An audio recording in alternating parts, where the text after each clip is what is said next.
and it was so tall and so spindly that pretty much every room was on a different floor.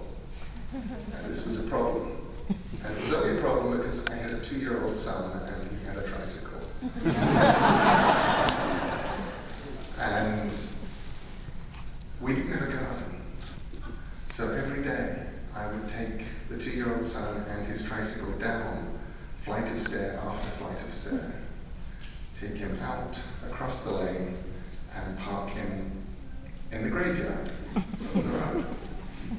And then I'd sit on a bench and I'd read a book, and he would pedal his tricycle up and down the graveyard and run between the gravestones, and he looked so happy. And one day I had one of those ideas. Lots of people on those questions, I saw several different versions of where you get your ideas from, and where do you get your ideas, how do you develop ideas. And I'll talk a little bit about that in the speech, but really you do it just by noticing you had ideas. And most people do that all the time, and they just think it's daydreaming. And I looked at him and I thought, you know, I should do a book like the Jungle Book, only set in a graveyard.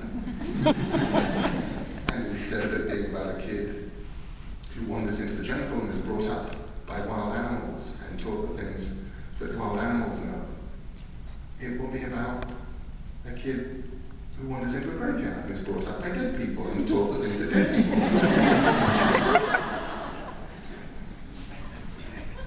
So that's actually what happens in the book. And I thought I'd read you a little bit from chapter 7. Each of the chapters occurs about 2 years apart. And the boy whose name is, well, they don't actually know his name in the graveyard, so they call him Nobody, Bod for short. And he's now 14 years old. And he's just started to get interested, or at least trying to understand girls. So he's going to try and get some advice. Bod was making his way through the northwest quadrant, a sludge of fallen leaves, a tangle of ivy where the foxes made their homes and fallen angels stared up blindly because he had an urge to talk to the poet. Nehemiah Trott was the poet's name, and his gravestone beneath the greenery read, "Here lies the mortal remains of Nehemiah Trott, poet, 1741 to 1774. Swans sing before they die." Bod said, "Master Trott, might I ask you for advice?" Nehemiah Trott beamed wanly. "Of course, brave boy, the advice of poets is the cordiality of kings. How may I smear unction on your, no, not unction, how may I give balm to your pain?" "I'm not actually in pain. I just, well, there's a girl I used to know, and I wasn't sure if I should find her and talk to her, or if I should just forget about it." Nehemiah Trott drew himself up to his full height, which was less than Bod's, raised both hands to his chest excitedly, and said, "Oh, you must go to her and implore her. You must call her your Terpsichore, your Echo, your Clytemnestra. You must write poems for her, mighty odes.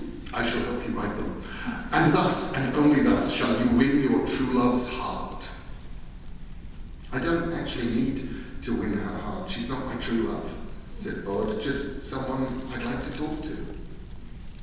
"Of all organs," said Nehemiah Trott, "the tongue is the most remarkable, for we use it both to taste our sweet wine and bitter poison. Thus also do we utter words both sweet and sour with the same tongue. Go to her, talk to her."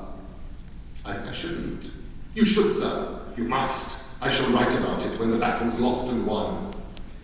"But if I unfade for one person, it makes it easier for other people to see me." Nehemiah Trott said, "Ah, list to me, young Leander, young hero, young Alexander. If you dare nothing, then when the day is over, nothing is all you will have gained." "Good point." Bod was pleased with himself and glad he had thought of asking the poet for advice. Really, he thought, if you couldn't trust a poet to offer sensible advice, who could you trust? Which reminded him, Mr. Trott, said Bod, tell me about revenge. Dish best served cold, said Nehemiah Trott. Do not take revenge in the heat of the moment. Instead, wait until the hour is propitious. There was a Grub Street hack named O'Leary, an Irishman, I should add, who had the nerve, the confounded cheek to write of my first slim volume of poems, A Nosegay of Beauty Assembled for Gentlemen of Quality, that it was inferior doggerel of no worth whatsoever, and that the paper it was written on would have been better used as... No, I cannot say. Let us simply agree that it was a most vulgar statement. But you got your revenge on him? Asked Bod, curious. On him and on his entire pestilent breed. Oh, I had my revenge, Master Owens, and it was a terrible one. I wrote and had published a letter which I nailed to the doors of the public houses in London where such low, scribbling folk were wont to frequent. And I explained that, given the fragility of the genius poetical, I would henceforth write not for them, but only for myself and posterity, and that I should, as long as I lived, publish no more poems for them. Thus, I left instructions that upon my death, my poems were to be buried with me, unpublished, and that only when posterity realized my genius, realized that hundreds of my verses had been lost, only then was my coffin to be disinterred, only then could my poems be removed from my cold, dead hand, to finally be published to the approbation and delight of all.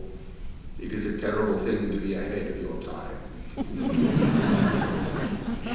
And after you died, they dug you up and they printed the poems? Not yet, no. But there is still plenty of time. Posterity is vast. So that was your revenge. Indeed, and a mightily powerful and cunning one at that. Yes.